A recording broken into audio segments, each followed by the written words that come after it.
Qala Allah Ta'ala fil Qur'anil Karim, a'udzu billahi minasyaitonir rajim. Ya ayyuhalladzina amanu taqullaha haqqa tuqatih wa la tamutunna illa wa antum muslimun. Amma ba'du ma'asyiral muslimin, sidang jamaah musalla tawadhu yang dirahmati oleh Allah. Syukur alhamdulillah kita haturkan kehadirat Allah Subhanahu wa taala atas segala limpahan rahmat dan karunia yang masih Allah anugerahkan kepada kita. Hingga pada malam hari ini alhamdulillah Allah memberikan kelapangan waktu, kesempatan dan kesehatan bagi kita untuk bersama hadir di majelis ilmu. Semoga dengan kehadiran kita di majelis ilmu ini sebagaimana Rasulullah tegaskan, man salaka tariqan yaltamisu bihi ilman sahalallahu tariqan ilal jannah.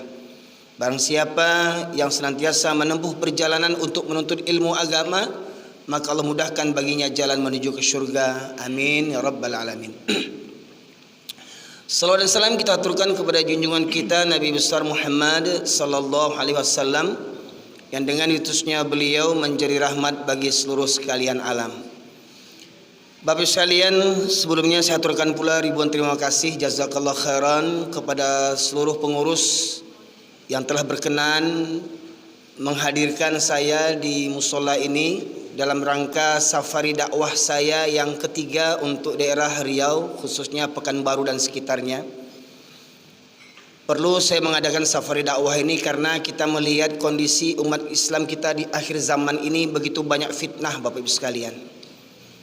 Bahkan mohon maaf, kita lihat mungkin video yang baru viral akhir-akhir ini ada di Jawa Barat kalau tidak salah, seorang yang mengaku ustadz atau wali Allah dengan kumis yang gondrong, rambut yang gondrong, yang kononnya bisa berbahasa dengan bahasa semut, ya. Bahkan dia sudah mengaku 3 tahun gila. Dia mengaku dia gila selama 3 tahun, tapi hebatnya dia gila banyak pengikutnya. Yang pertanyaannya siapa yang gila sekarang ini? Ya. Dia sudah mengaku gila 3 tahun tapi pengikutnya banyak, ya. Jadi dia gila 3 tahun, muridnya lebih gila lagi gitu ya. Ya, ini zaman fitnah. Itu Dajjal belum keluar, ini baru cucu-cucunya Dajjal yang keluar, Bapak Ibu sekalian, yang memberikan fitnah kepada umat Islam hari ini. Maka saya merasa perlu untuk menyampaikan apa yang Allah firmankan, terutama sejak khutbah Jumat saya diviralkan tahun 2021, akhir tahun 2021, Bapak Ibu sekalian. Mengapa sebegitunya saya khutbah ketika itu, ya, menghantam tradisi khususnya orang-orang di Sumatera Barat yang tradisinya hobi berburu, bermesraan dengan anjing-anjing, ya, masjid musola lengang, ya. Dan bahkan ada di masjid di Sumatera Barat itu yang buka cuma untuk hari Jumat saja, ya. Untuk sholat Jumat dibuka, habis sholat Jumat nanti dibukanya seminggu lagi untuk sholat Jumat, ya. Masih ada tuh di Sumatera Barat, Bapak sekalian. Dan alhamdulillah safari dakwah yang ketiga ini disambut oleh beberapa pengurus, walaupun masih ada beberapa jadwal yang kosong, ya. Insya Allah safari dakwah saya ini dari tanggal 21 sampai tanggal 30. Alhamdulillah yang terjauh paling sampai ke Kuok, Bapak Ibu sekalian, ya. Masih ada 4 hari yang masih kosong dan luang. Bapak sekalian rahmati Allah, sebagaimana tema yang saya usung dalam safari dakwah yang ketiga ini membahas seputar orang muslim mengaku muslim tapi kok Tuhannya banyak. Kita tahu orang kalau muslim itu Tuhannya cuma satu, ya. Karena kita mengucapkan 2 kalimat syahadat, asyhadu an la ilaha illallah wa asyhadu anna muhammadar rasulullah. Kita hanya bertuhankan kepada Allah, tiada ilah selain daripada Allah yang kita sembah. La ilaha illallah. Namun masyarakat muslimin pada prakteknya, bahkan umat Islam ternyata memiliki Tuhan yang lain selain daripada Allah, ya. Maka ini saya pandang perlu agar kita jangan tertipu, jangan terlena dengan bujuk rayuan setan yang selama ini menggoda kita. Jangan sampai pemahaman yang sesat itu terbawa sampai akhir hayat kita menghadap Allah Subhanahu wa taala. Maka Bapak sekalian rahmati Allah, Untuk awal majlis ini saya sampaikan firman Allah surat yang ke-16, surat An-Nahl ayat 36, di mana Allah berfirman, a'udzubillahi minasyaitonirrajim, wa laqad ba'atsna fi kulli ummatin rasulan an i'budullaha wajtanibut taghut. Ya, Allah berfirman yang artinya, dan sungguh telah kami utus para nabi untuk setiap umat. Setiap umat itu Allah utus para nabi. Yang semua nabi itu dakwahnya satu, ani'budullaha wajtanibut taghut, agar hendaknya manusia ini menyembah Allah saja dan menjauhi taghut. Jadi ada dua pilihan Bapak Ibu sekalian.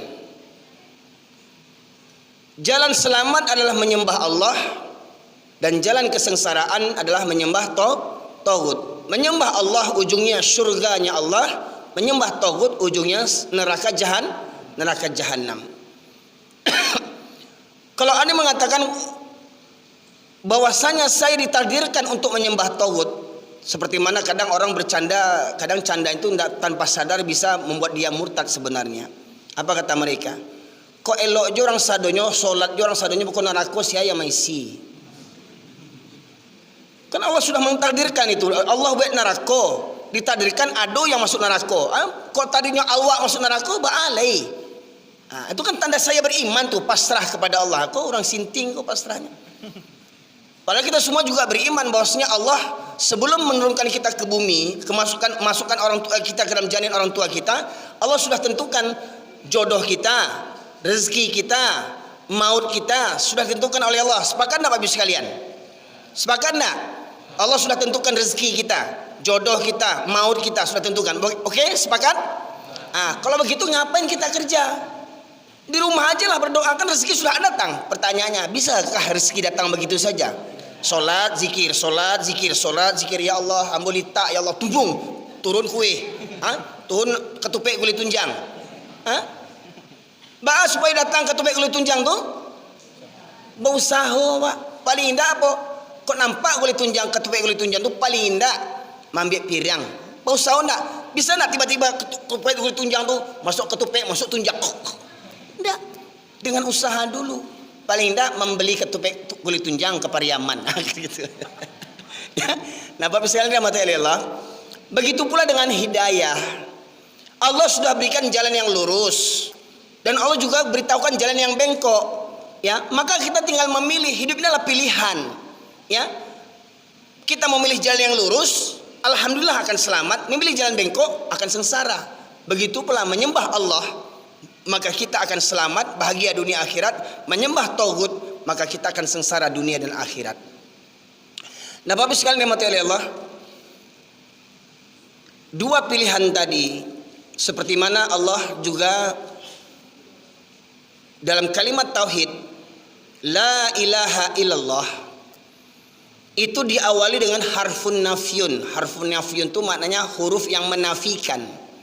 Ya, lam alif la yang artinya tiada atau tidak ada. Ilaha sembahan, tidak ada sembahan. Ya, illallah kecuali Allah. Bapak sekalian, jadi maknanya jangan kita sembah selain hanya Allah saja. Jangan sembah selain Allah. Masalahnya hari ini banyak diantara kita yang belum juga memahami hakikat menyembah itu. Kita beranggapan menyembah itu hanya dalam sholat, ya, hanya dalam sebatas ibadah mahdhah saja.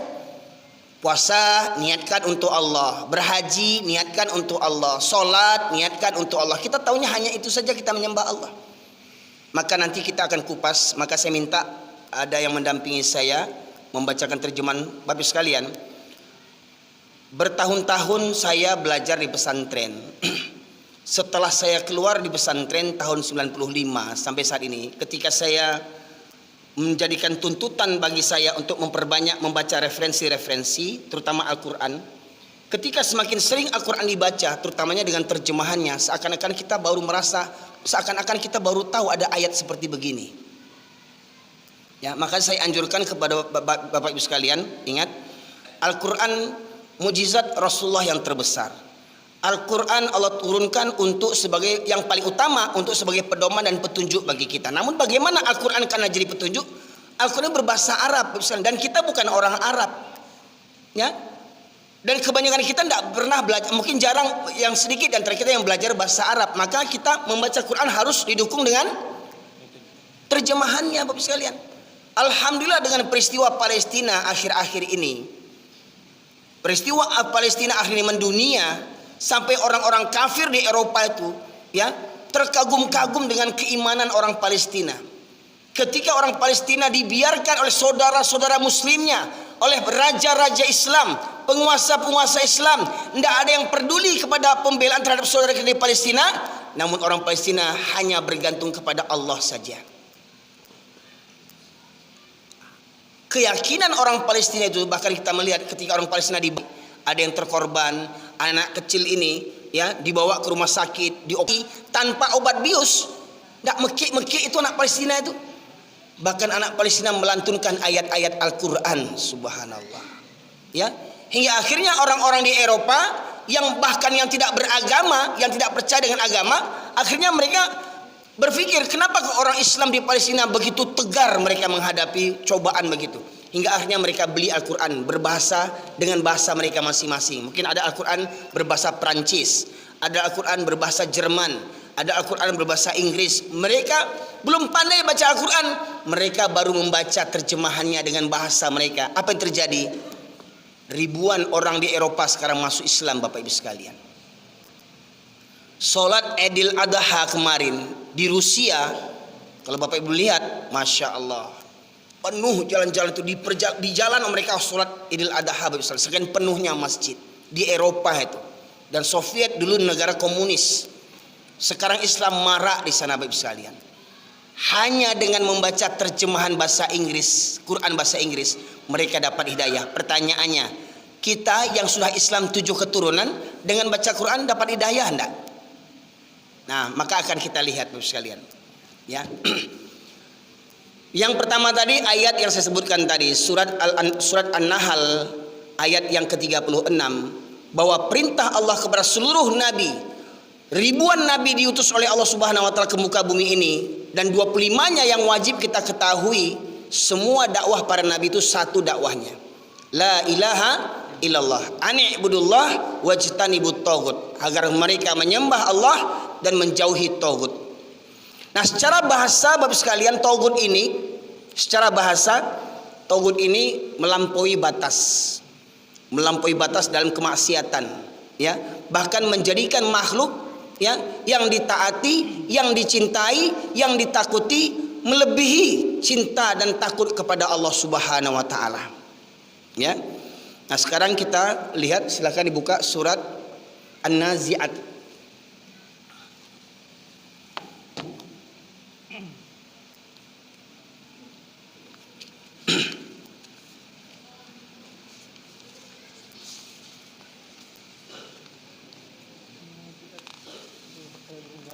Surat An-Nazi'at ayat yang ke-17. Ya, silakan terjemahnya saja baca. Yang artinya, pergilah engkau kepada Fir'aun, sesungguhnya dia telah melampaui batas. Ya, pergilah engkau kepada Fir'aun. Siapa nabi yang berhadapan dengan Fir'aun, Bapak Ibu sekalian? Nabi Musa alaihissalam. Perintah Allah, pergilah engkau kepada Fir'aun. Di ujung kalimat, mohon maaf, tolong ayatnya dibaca di situ.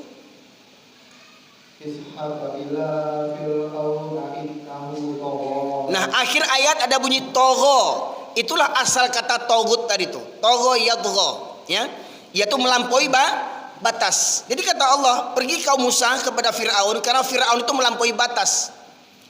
Ketika itu Fir'aun sebagai siapa? Sebagai apa Fir'aun? Sebagai apa? Sebagai raja, sebagai penguasa, ya. Nah, di antara orang-orang yang berpeluang menjadi togut adalah para penguasa yang zalim. Dan ingat, penguasa yang zalim, togutnya seperti Fir'aun, itu akan tetap ada sampai hari kiamat. Hanya pelakunya saja yang berbeda. Kadang ada tuh tampangnya hampir mirip-mirip Fir'aun tuh, kurus krempeng cungkring, ya. Nah, ya ada. Tampangnya di zaman ini yang tampangnya macam Firaun tampangnya. Kalau kita lihat foto-foto Firaun mirip kali wajahnya. Ada di negeri Konoha tuh, ya. Nah, tampang Firaun, zalim, ya, membunuh 700 orang rasa nggak ada punya dosa, ya, membantai orang-orang kaum muslimin nggak punya rasa dosa, ya.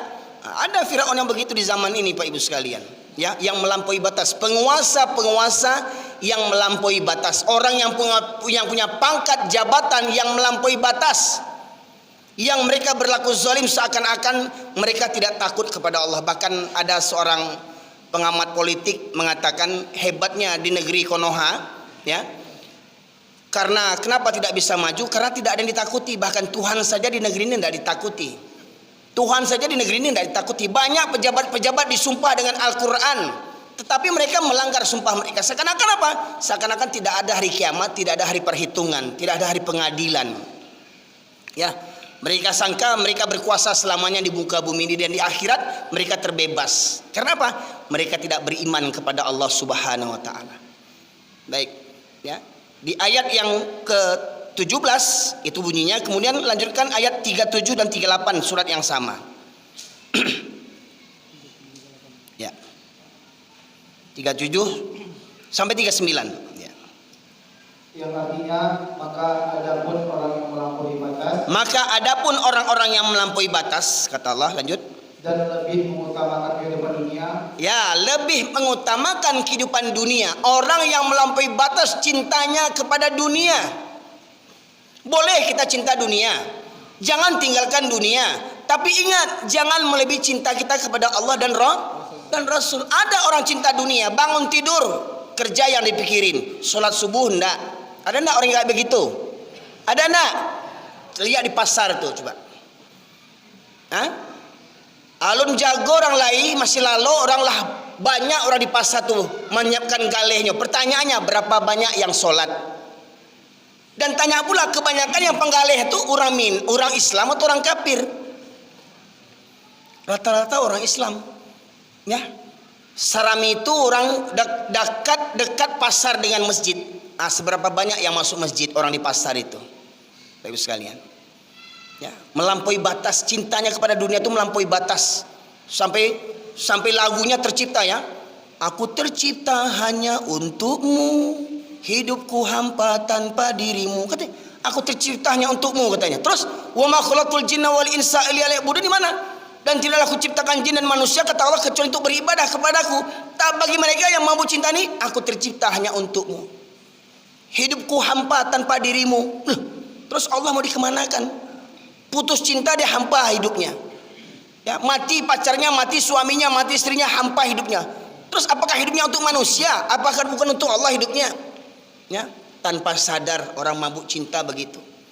Beberapa ayat berkaitan tentang masalah tauhid, dan apapun orang-orang yang melampaui batas, kata Allah, ya, yang cintanya kepada dia melampaui batas. Jadi tauhid itu termasuk siapa? Bisa jadi tauhid itu ya kita juga, yang cinta kepada dunia dengan terlampau batas, demi pangkat dan jabatan, tidak peduli mau menghantam orang, mau membunuh orang, mau menipu orang, ya, mau dengan korupsi, nggak peduli. Yang penting bagaimana supaya dapat jabatan, kayak mana supaya jadi presiden, jadi anggota dewan, mau jadi gubernur, mau jadi wali kota, nggak peduli. Mau orang mati, mau tidak, mau orang terzolimi atau tidak, yang penting saya berkuasa. Itulah tauhid tadi, Bapak Ibu sekalian, menghalalkan segala cara.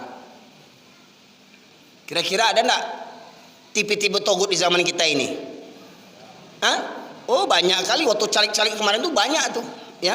Calik-calik koruptor, ya. Nah, itu Bapak Ibu sekalian. Nah, kemudian Bapak Ibu sekalian, kita akan mengungkapkan beberapa ayat yang menyebutkan kata-kata tauhid di situ, ya. Silakan buka surat An-Nisa. Surat An-Nisa ayat yang ke-60. Surat An-Nisa ayat 60. Silakan baca terjemahannya. ketetapan hukum pada tauhid. Ulang balik. Tetapi mereka sebelumnya. Tetapi mereka masih menginginkan ketetapan hukum pada tauhid. Tetapi mereka masih menginginkan ketetapan hukum kepada tauhid. Bercerita tentang hukum tapi dikaitkan dengan tauhid. Maknanya apa? Di awal ayat Allah sebutkan, tidakkah kau perhatikan orang yang mengaku beriman kepada apa yang diturunkan kepadamu dan apa yang diturunkan sebelum kamu? Maknanya apa itu? Apa yang diturunkan sebelum Nabi Muhammad? Kitab-kitab, Taurat, Zabur, Injil dan Al-Quran. Ada orang yang mengaku beriman kepada Al-Quran, ya, tetapi meminta ketetapan hukum kepada Togut. Apa maknanya itu? Dari sini Bapak Ibu sekalian bagaimana memahaminya? Maknanya apa? Hukum yang tak sesuai dengan Al-Quran itu namanya hukum Togut. Percaya atau tidak, terima atau tidak. Karena ada kelompok-kelompok Islam hari ini ketika membahas tentang masalah Togut, wah mereka, ini khawarid, ya. Semua Togut. Ini firman Allah yang menyebutkan. Banyak kelompok-kelompok Islam yang ketika dibahas tentang Togut ini banyak yang takut. Banyak yang meradang ketika dibahas tentang Togut. Bahkan mohon maaf, banyak yang dipenjara karena pengajian Togut ini, Pak Ibu sekalian. Bagi saya, apa yang mau saya takutkan? Ini firman Allah, mau ditangkap, saya tangkap. Bapak Ibu sekalian. Ini ayat harus disampaikan kepada umat, Bapak Ibu sekalian. Ya, tolong Bapak Ibu sekalian. Yang punya Quran Android, silahkan buka. Silahkan buka, di screenshot. Nanti di rumah catat ya. Di rumah nanti buka lagi, renung-renungkan lagi. Ya, syukur-syukur alhamdulillah kalau Bapak Ibu sekalian punya tafsir Ibnu Katsir misalkan, ya, atau tafsir apa saja, ya, asalkan jangan tafsir Al-Misbah, ya, punya profesor yang gila itu, ya, jangan buka itu. Itu profesor gila yang mengarang itu, Al-Misbah itu, ya, ya. Profesor kurang ajar yang mengatakan Nabi Muhammad tidak dijamin masuk surga. Itu profesor di negeri Konoha itu, ya. Nah, silakan dibuka tafsir surat An-Nisa ayat 60, ya. Nah, kita ulang balik terjemahannya. Tolong disimak Pak Ibu sekalian. Tolong disimak. Tidakkah engkau memperhatikan orang-orang yang mengaku bahwa mereka telah beriman kepada apa yang telah diturunkan kepadamu dan kepada apa yang telah diturunkan sebelummu? Ya. Maknanya dalam kalimat tadi ada pertanyaan. Tidakkah kau perhatikan? Maknanya apa? Allah mengherankan sifat orang yang mengaku beriman kepada kitab. Ya, mengaku-ngaku beriman kepada kitab, tetapi mereka meminta ketetapan hukum kepada Togut. Lanjut. Tetapi mereka masih menginginkan ketetapan hukum kepada Togut, padahal mereka telah. Terus. 60 kan? Masih ada tuh sambungnya tuh. Udah habis. Habis. Ini lagi Tuh. Makanya coba ulang balik. Terputus tuh terjemahannya tuh. Tidakkah engkau Muhammad memperhatikan orang-orang yang telah mengaku bahwa mereka telah beriman kepada apa yang diturunkan kepadamu dan kepada Apa yang diturunkan? kepada apa yang diturunkan sebelummu. Tetapi mereka masih menginginkan ketetapan hukum pada Togut, padahal mereka telah. Tuh. Akan potong kan, hilang kan? Telah diperintahkan. Jadi bagusnya Quran yang asli aja baca ambil. Nah, lebih berpahala lagi megang Quran yang asli. Putus ya? Ada sambungannya? Dan apabila dikatakan mereka, marilah patuh kepada yang telah diturunkan Allah Subhanahu wa taala dan Rasulnya saya telah Muhammad. Ini lanjut nomor sudah. Oh, lanjutnya. Ya. Surah An-Nisa. Bapak Ibu sekalian, saya mengajak Bapak Ibu sekalian tolong nanti ayat ini dibuka-buka ya. Jadi mohon maaf kalau saya ditangkap karena ayat ini, Bapak Ibu jadi saksi semuanya. Iya, betul Pak. Di negeri Konoha ketika kita membaca Quran, mohon maaf Pak, di negeri Konoha untuk MTQ dapat juara, menghafal Al-Quran dapat juara, tapi mengamalkan Al-Quran dapat penjara. Bapak Ibu sekalian, lihat nanti Bapak Ibu sekalian. Ya, nah, pertanyaannya, betulkah kita ini negara yang muslimnya terbesar di dunia? Betul Pak? Umat Islam terbesar di dunia di mana? Di Indonesia, benar? Pertanyaannya, adakah Indonesia ini ditegakkan hukum Islam? Kenapa? Apa alasannya? Kenapa kita mayoritas Islam terbesar di dunia tetapi tidak mengamalkan syariat Islam? Apa alasannya? Toleransi. Kepada siapa? Kepada orang kafir, bukan non muslim, orang kafir. Terus kalian, ya nanti kita lihat nanti itu. Toleransi seperti mana yang begitu itu kata Allah. Ya, oke kita selesaikan terjemahan yang tadi itu. Tidakkah engkau memperhatikan orang-orang yang mengaku bahwa mereka telah beriman kepada apa yang diturunkan kepadamu dan kepada apa yang telah diturunkan tetapi mereka masih menginginkan ketetapan hukum pada tauhid. Padahal mereka telah diperintahkan untuk mengingkari tauhid itu, dan setan bermaksud menyesatkan mereka dengan kesesatan yang sejauh-jauhnya. Coba Bapak Ibu sekalian pahami. Saya ingin mengajak Bapak Ibu sekalian gunakan fikirannya, ya. Tadi Allah sebutkan di situ ada penggalan ayatnya, dan mereka meminta ketetapan hukum kepada tauhid. Ya, di awal disebutkan orang yang mengaku beriman kepada kitab sebelum kamu dan kitab yang diturunkan kepadamu, itu kitab Al-Quran, kitab Taurat, Zabur, Injil dan Al-Quran. Diturunkan kitab kepada kita. Kita diturunkan kitab Al-Quran. Ada sumber hukum di sini. Sepakat bisa kalian? Al-Quran sumber hukum. Al-Quran berlaku apakah hanya di Arab saja? Al-Quran apakah hanya berlaku di dunia saja, di bumi saja? Di langit berlaku nggak Al-Quran? Berlaku nggak Al-Quran di langit? Di langit itu mengatur matahari, bintang segala macam itu ada Al-Quran kan? Sekalian. Nah, kita mengaku beriman kepada Al-Quran, tetapi di satu sisi kita meminta ketetapan hukum kepada tauhid. Contoh, surat An-Nur surat 24 ayat 2. Contoh pelaku zina. Contoh pelaku zina. Yang Bapak Ibu tahu kalau pelaku zina dalam Islam apa hukumannya? 2 ayat 2. Surat 24 ayat 2. Dalam Islam pezina apa hukumannya? Dirajam, dicambuk sampai berapa kali? 100 kali. Ya. Itu hukuman bagi pada pezina perajam, dirajam. Ya, kita dengarkan ayatnya. Surat An-Nur surat ke-24 ayat 2. Yang artinya pezina perempuan dan pezina laki-laki deralah masing-masing dari keduanya 100 kali. Dan janganlah rasa belas kasihan kepada keduanya mencegah kamu yang untuk menjalankan agama atau hukum Allah. Jangan karena belas kasihan kepada keduanya mencegah kamu untuk menjalankan agama Allah. Maknanya apa? Kita beragama belum sempurna lagi. Kita menjalankan agama menurut selera yang kita mau. Sebagian kita pakai, sebagian kita tinggalkan. Ya. Nah, itu Bapak Ibu sekalian. Jika kamu beriman kepada Allah dan hari kemudian, dan hendaklah pelaksana hukum mereka disaksikan oleh sebagian orang-orang yang beriman. Ini ketetapan Allah bagi makhluknya, bagi hambanya. Pertanyaannya, kita hambanya enggak? Kita hambanya enggak? Kita jalankan enggak perintah ini? Enggak tanggung, sholat rajin, puasa rajin, haji rajin, umrah rajin, jidat hitam, jenggot panjang, jubah gantung, sorban gede. Tapi hukum Allah tidak kita jalankan. Sibuk dengan zikir, ibadah, haji, umrah. Tapi hukum Allah tidak kita tegakkan. Tolong renungkan balik terjemahannya. Ulang. Terjemahan. Renungkan balik. Pezina perempuan dan laki-laki deralah masing-masing dari keduanya 100 kali. Dan janganlah rasa belas kasihan kepada keduanya mencegah kamu untuk menjalankan agama hukum Allah. Jika kamu beriman kepada Allah dan hari kemudian. Jika kamu beriman kepada Allah dan hari kemudian. Maknanya apa? Jika orang Indonesia ini mengaku mayoritas Islam terbesar di dunia beriman, maka niscaya hukum ini akan dijalankan. Kalau orang Indonesia beriman kepada Allah dan beriman kepada hari akhirat. Pertanyaannya, dengan tidak menjalankan hukum ini, apakah orang Indonesia benar imannya? Pertanyaan Bapak Ibu sekalian.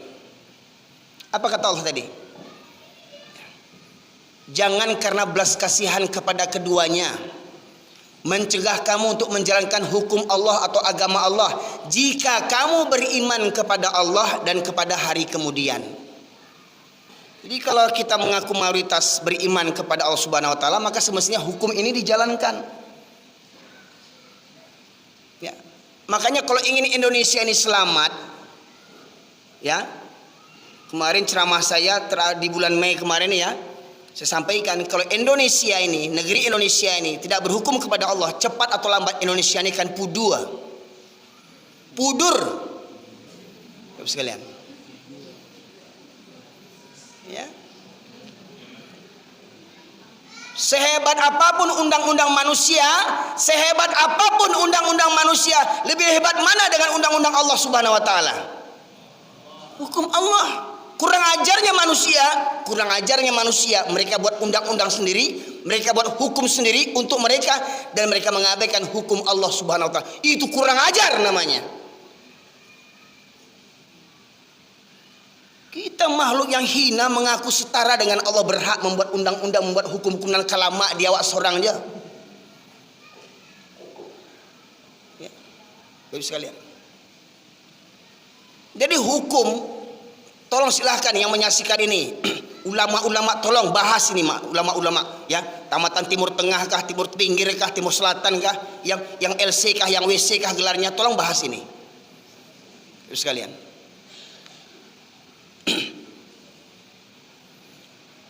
Meminta ketetapan hukum kepada togut itu apa maksudnya? Tolong jujur para ulama, tolong ulama jujur. Meminta ketetapan hukum kepada togut itu apa maksudnya?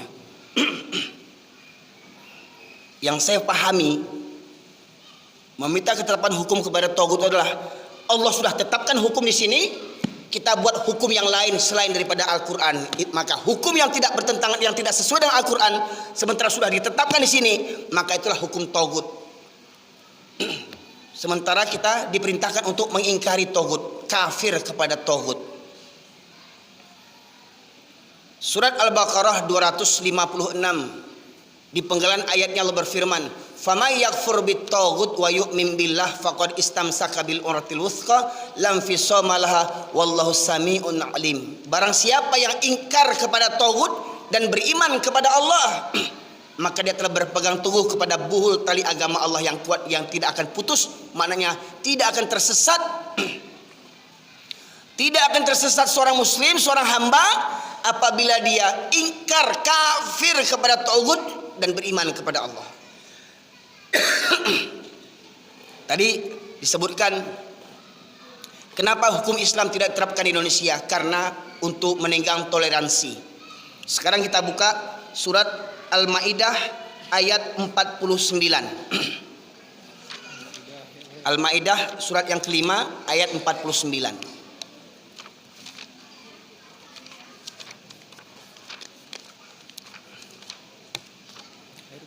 Ayat 49. Surat yang kelima ayat 49. Ya, terjemahnya baca. Yang artinya, dan hendaklah engkau memutuskan perkara di antara mereka menurut apa yang diturunkan Allah. Dan hendaklah kamu memutuskan perkara di antara mereka, di antara manusia ini, menurut apa yang diturunkan Allah. Kalau terjadi kasus pelanggaran hukum di antara kita, apa kata Allah? Hendaklah kamu memutuskan perkara di antara mereka menurut apa yang diturunkan Allah. Apa yang diturunkan Allah? Al-Quran. Contoh, terjadi perzinahan, kedapatan berzina laki-laki dengan perempuan yang belum berkeluarga, maka hukumannya apa? Sudah Allah sebutkan tadi, surat An-Nur ayat 2, dirajam, dicambuk 100 kali. Hendaklah kamu memutuskan perkara di antara mereka menurut apa yang diturunkan Allah. Baik sekalian, ya. Nah, lanjut. Dan janganlah engkau mengikuti keinginan mereka. Dan janganlah kamu mengikuti keinginan mereka. Pak Ibu sekalian, kalau diajak manusia ini berhukum kepada Allah, lebih banyak yang menerima atau lebih banyak yang menolak? Hah? Lebih banyak yang menolak? Kalau ada yang menolak, apa kata Allah? Janganlah kamu mengikuti keinginan mereka. Ya, kalau orang kafir menolak hukum Islam bisa dimaklumi karena mereka orang kafir. Masalahnya ada orang Islam tidak mau berhukum kepada Islam. Saya katakan, kalau orang kafir diajak berhukum kepada hukum Islam, wajar mereka menolak karena mereka orang kafir. Tetapi kalau orang Islam diajak kepada berhukum kepada hukum Allah, hukum Islam, mereka menolak. Siapa mereka? Secara zahir mengaku Islam, tetapi batinnya adalah munafik. Dan ingat, munafik ini neraka yang lebih dahsyat daripada nerakanya orang kafir. Karena apa? Orang munafik ini dia tahu, tapi pura-pura tidak mau tahu. Ya, yakin tidak Bapak sekalian? Hukum yang terbaik hukum Allah. Yakin tidak? Tapi kenapa nggak terapkan hukum Allah? Bapak sekalian, lanjut. dan waspadalah terhadap mereka. Dan waspadalah terhadap mereka. Jadi jangan kita turuti orang yang tidak mau dengan syariat Islam. Bapak sekalian, ya, lanjut. Jangan sampai mereka memperdayakan engkau terhadap sebagian apa yang diturunkan Allah kepadamu. Jika mereka berpaling dari hukum yang telah diturunkan Allah, maka ketahuilah bahwa sesungguhnya Allah berkehendak menimpakan musibah kepada. Ya, lanjut, ulang lagi. Dan maka ketahuilah bahwa sesungguhnya Allah berkehendak menimpa musibah kepada mereka yang disebabkan sebagai dosa sebagian. mereka. Ya. Maka ketahuilah Allah akan menimpakan musibah. Ya. Dan jika mereka berpaling dari apa yang diturunkan Allah, apa kata Allah? Maka ketahuilah Allah akan menimpakan musibah. Jadi kalau kita tidak berhukum kepada hukum Allah, cepat atau lambat musibah akan datang silih berganti. Terasa enggak itu? Merasa enggak? Musibah enggak habis-habis. Oh alhamdulillah Ustaz, kami di Pekanbaru enggak dapat musibah. Tanya dulu. Kenapa belum dapat musibah sementara di negeri ini kita yang koruptor banyak, bayangkan. Bahkan Sumatera Barat. Ya mohon maaf, kadang banyak orang komentar di YouTube, jangan buru-buru orang kampung awak. Memang buruk apa boleh? Bahkan cerita di pepatah, Masya Allah, mau terkagum tadi, bukan dengan kata pepatah tu adai basandi jo sarak basandi jo kitabullah, sarak mengato adik memakai. Viral kemarin joget-joget yang di jam gadang itu, katanya orang Pekanbaru katanya. Oh kurang ajar orang Pekanbaru nih buat maksiat di Bukit Tinggi. Nyonge-nyonggak membuat saya naik tensi. Ini mantan pula soalnya nih, dan sampai saya goyang-goyang pula saya. Coba bayangkan, goyang-goyang di jam gadang pusat keramaian wisata orang Minang. Di situ kalau kita masuk kota Bukit Tinggi tertulis adat bersihkan sarak, sarak bersihkan kitabullah. Katakan saya, omong kosong itu falsafah itu. Kabar-kabarnya itu tahun 2022 katanya rekaman video itu. Jingkrak-jingkrak dua ekor betina, seekor jantan. Ya, dengan jilbabnya dengan lilit-lilit begini, dengan baju sempit. Wah, berjilbab tapi telanjang, tak akan mencium baunya surga. Mohon maaf Bu, berjilbab jangan ikat-ikat juga, lagi buka ikatan tuh jangan orang stres. Ini berjilbab ikat sini.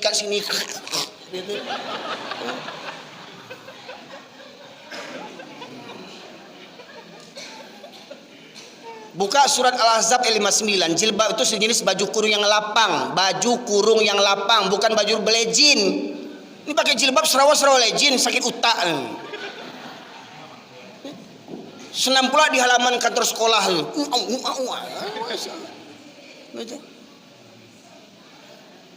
Ya. Jadi ingat Ibu sekalian, surat Al-Maidah ayat 49, ya. Jika ya kita menolak apa yang diturunkan Allah, maka Allah akan menimpakan musibah kepada kita. Ya, baca ayat berikutnya. Ya artinya. Dan sesungguhnya kebanyakan manusia adalah orang-orang yang fasik. Terus. Apakah hukum jahiliyah yang mereka kendaki? Siapakah yang lebih baik daripada hukum Allah bagi orang-orang yang meyakini agamanya? Apakah hukum jahiliyah yang mereka kendaki? Maka hukum siapakah yang lebih baik daripada hukum Allah Subhanahu wa taala? Maknanya apa? Hukum di luar hukum Allah adalah hukum jahiliyah. Kalau di masa Rasulullah disebut kaumnya kaum jahiliyah di masa Rasulullah, wajar. Ya, Nabi baru lahir. Al-Qur'an belum ada. Wajar mereka jahiliyah. Wajar kakek-kakek paman-paman Nabi Muhammad jahiliyah menyembah berhala. Karena apa? Dakwah Islam belum turun. Al-Quran belum sempurna. Ini kita, Nabi sudah turun, sempurna dakwah Nabi. Al-Quran macam-macam sekarang nih. Ada yang terjemahan, ada tadi anak kita baca untuk tahfiznya, ada terjemahan perkata, ada Al-Quran Android, ada Al-Quran ditekan pakai pena keluar suaranya. Mudah sekarang belajar Al-Quran, memahami Al-Quran. Bapak sekalian. Tapi semakin canggih keilmuan sekarang, makin banyak orang yang ingkar kepada Al-Quran. Tidak mau belajar Al-Quran. Karena apa? Tidak bawa untung dunia. Oh tapi kalau kuliah bahasa Inggris, bahasa Jerman, bahasa Korea, biar nanti laku kerja, nanti terima melamar pekerjaan. Baca Quran nggak ada yang tanya orang. Makanya bagus sekali kalau ingin cari menantu, jangan tanya bahasa Inggrisnya. Tanya pandai tidak baca Quran. Pandai bu, kasih dah baca Quran. Kacamata tinggal bu, pinjamkan kacamata. Oh nggak cocok bu, pergi kita ke toko kacamata. Antar dia ke toko kacamata, pilih mana yang cocok sama kamu. Kalau lagu nggak tanggung bahasa Korea, Sakurata Sakurata lagu Korea, Sinio Sinio, tapi ketika baca Quran,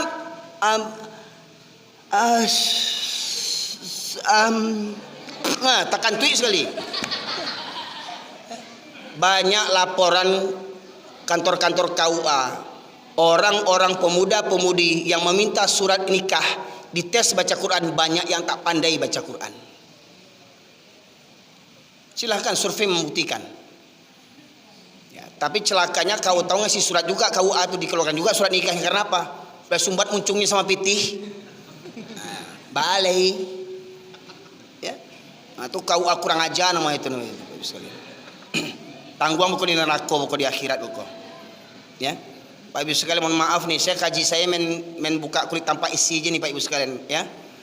Memang saya nggak bisa basa-basi nih karena mungkin darah-darah Medan sama Pariaman masuk dalam darah saya nih ya, Pak Ibu sekalian. Ya.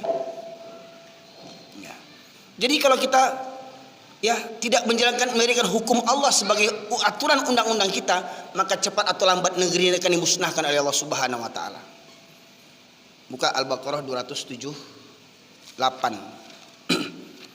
Al-Baqarah 278.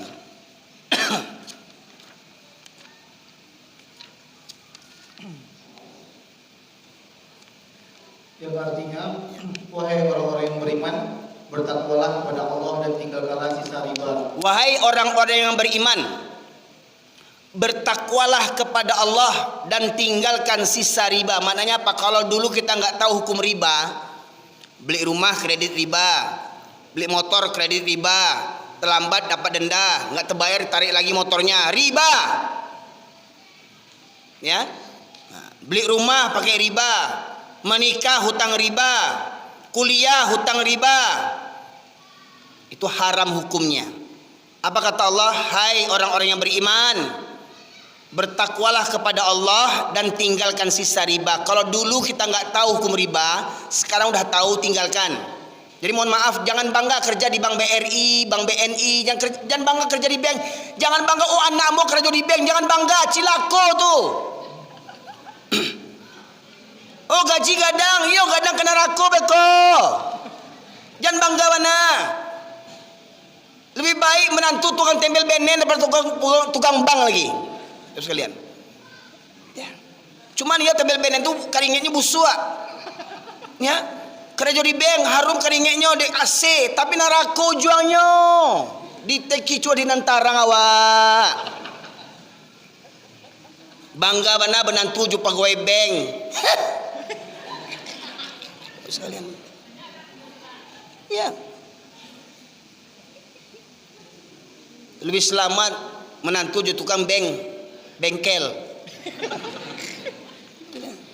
Tuh, tinggalkan sisa riba. Lanjut, terjemahan berikutnya. Jika kamu orang yang beriman. Jika kamu orang yang beriman, kalau beriman tinggalkan riba. Enggak mau tinggalkan riba, jangan ngaku-ngaku beriman. Masih riba juga lagi. Pinjam uang ke Bank BNI. Ya, minjam 4 juta, dibayar 6 juta. Beranak uang tuh. Ya, haram hukumnya. Ya, lanjut. Jika kamu tidak melaksanakannya, maka uruskanlah perang dari Allah dan Rasulnya. Jika kamu tidak melaksanakannya, maka umumkanlah perang dari Allah dan Rasul. Pak Ibu sekalian, pelaku riba Allah dan Rasul yang memeranginya. Allah langsung dan Rasul yang memeranginya, pelaku riba. Siapa tentara Allah? Angin tentara Allah enggak? Gunung tentara Allah enggak? Air tentara Allah enggak? Batu tentara Allah enggak? Kun fayakun kata Allah, tak jadi galodoh hancur Bukit Tinggi. Kun fayakun dibantai tsunami gempa bumi hancur kota Aceh, hancur Sumatera Barat 2009. Itu tentara Allah. Pertanyaannya,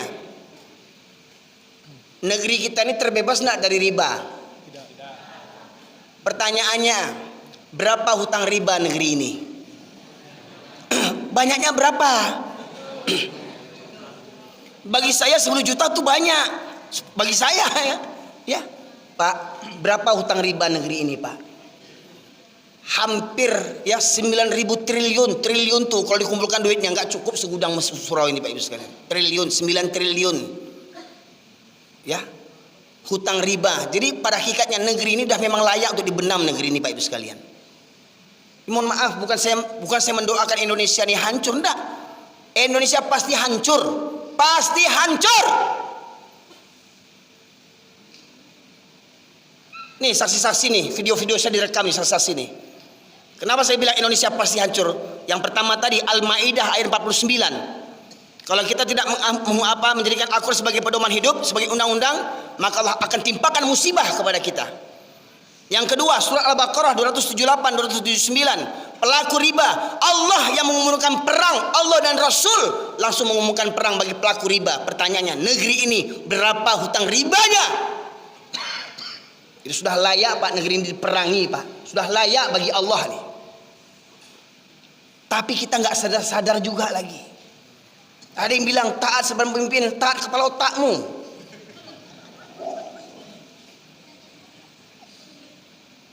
Pemimpin yang bagaimana nih yang ditaati? Ya. Racunnya selalu ya ayyuhalladzina amanu atiullah wa atiur rasul wa ulil amri minkum. Wahai orang beriman, taatlah kepada Allah, taatlah kepada Rasul dan ulil amri di antara kamu. Coba suruh jujur. Dalam kalimat surat An-Nisa 49 itu bunyinya bagaimana? Ya. 59. Ya ayyuhalladzina amanu, wahai orang yang beriman.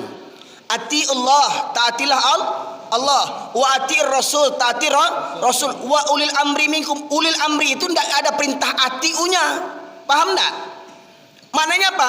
Taat pada Allah dan Rasul itu mutlak. Mutlak taat pada Allah dan Rasul. Tapi taat kepada ulil amri bergantung bagaimana ulil amrinya. Kalau ulil amrinya taat pada Allah dan Rasul, wajib kita taat. Walau pribadi kita dizalimi oleh pemimpin yang zalim itu, tetapi dia berhukum kepada Allah dan Rasul, wajib kita taat. Pertanyaannya, siapa pemimpin yang taat kepada Allah dan Rasul hari ini? Adakah mereka taat kepada Allah dan Rasulnya? Ada mereka takut kepada Allah dan Rasul? Kalau mereka takut, hentikan riba. Pak Ibu sekalian, mohon maaf, saya siap menanggung resiko kajian ini, Pak Ibu sekalian. Memang kajian yang berat, kajian tauhid yang paling berat, Pak Ibu sekalian. Oh, karebana kaji Ustaz tuh yo, pertanyaannya Nabi Muhammad kajinya lembut enggak? Lembut enggak dakwah Nabi Muhammad SAW? Lembut enggak? Pertanyaannya, dicintai enggak Rasulullah di kampungnya? 13 tahun Rasulullah berdakwah di kampungnya, dicintai umatnya enggak? Dicintai kaumnya enggak? Kadibunuah Nabi. Nabi kadibunuah. Pak Ibu sekalian. Ya. Tadi saya sebutkan semua nabi perintahnya satu dari Allah. Ani'budullah wajtanibut tagut. Sampaikan kepada kaummu hendaklah menyembah Allah dan jauhilah tagut. Tapi konsekuensinya apa? Konsekuensi dakwah tauhid ini, buka surat Al-An'am surat yang ke-6 ayat 112. Ayat 112.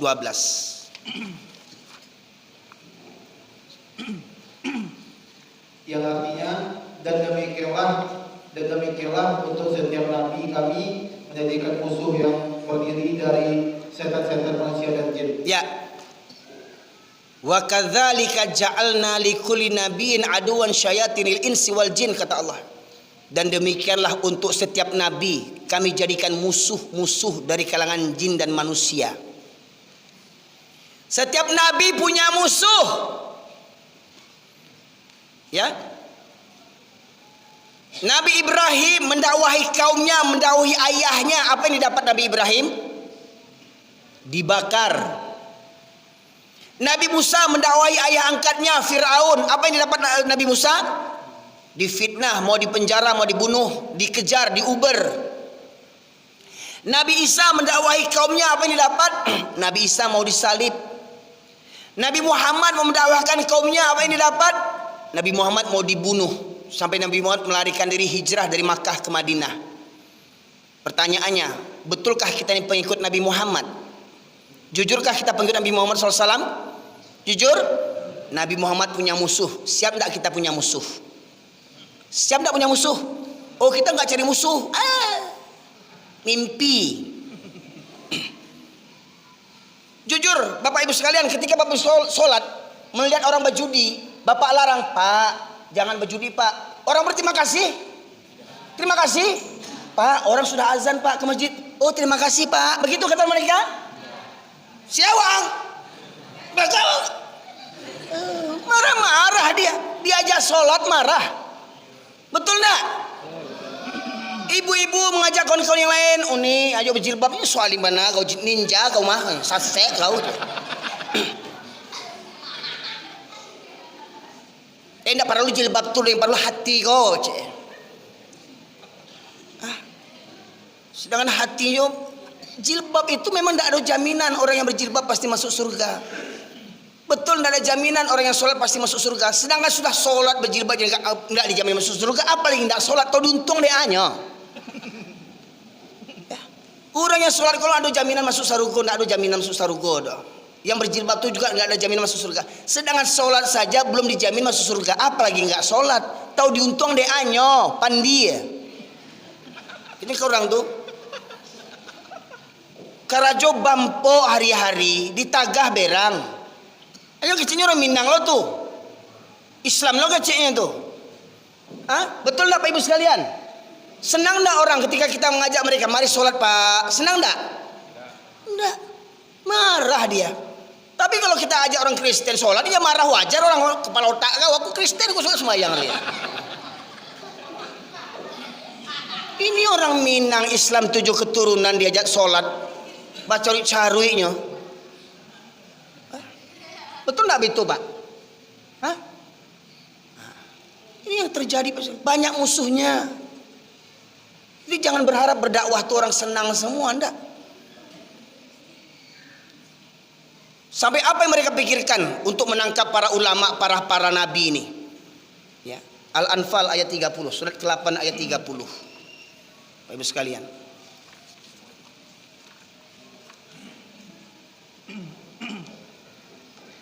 Yang artinya, dan ingatlah ketika orang-orang kafir Quraisy memikirkan tipu daya terhadapmu Muhammad untuk menangkap dan memenjarakanmu dan membunuhmu atau mengusirmu. Maka membuat tipu daya dan Allah menganggarkan tipu daya itu. Jadi orang-orang kafir itu Pak Ibu sekalian, apa tip makar mereka? Makar mereka ingin menangkap kita, ingin memenjarakan kita, ingin mengusir kita, ingin membunuh kita. Pak, itu sunatullah dalam memegang kebenaran. Siap diusir, siap dibenci, siap dipenjara, siap dibunuh. Siap enggak kita untuk itu? Siap enggak Pak? Dipenjara, difitnah karena memegang kebenaran. Sebagaimana saya katakan, kalau kita buat lomba MTQ dapat juara, lomba habis Quran dapat juara, lomba mengamalkan Al-Quran dapat penjara. Coba terapkan. Ada orang berzina, bapak rajam 100 kali. Basobo orang berzina, tetangga orang berzina, cambuk Pak, cambuk 100 kali. Dapat penghargaan enggak Pak? Ada dapat penjaro. Ya? Baju di orang, mabuk-mabuk orang. Ya, kita tagah, kita larang. Ya, apa kata Rasulullah? Apabila kamu melihat kemungkaran, rubah dengan tanganmu. Basobor baju orang pang. Kira dapat penghargaan enggak kita sama polisi? Kita masuk penjara. Betul enggak? Itu. Jadi konsekuensinya tauhid tadi Pak, konsekuensi tauhid itu harus siap menghadapi berbagai macam fitnahan orang-orang yang benci kepada Allah dan Rasulnya serta agama Islam ini. Itu konsekuensinya Pak. Ya. Jadi harus siap kita diperangi, apalagi ketika kita lemah. Pertanyaannya, Rasulullah dulu diperangi, ditangkap, disiksa sahabat-sahabat seperti Bilal bin Rabah, ya, Ammar bin Yasir, mendapat tekanan di Makkah, ya. Kenapa? Karena masih minoritas. Betul nggak? Hingga akhirnya Rasulullah hijrah ke Makkah, ke Madinah. Sudah punya kekuatan, baru Rasul membebaskan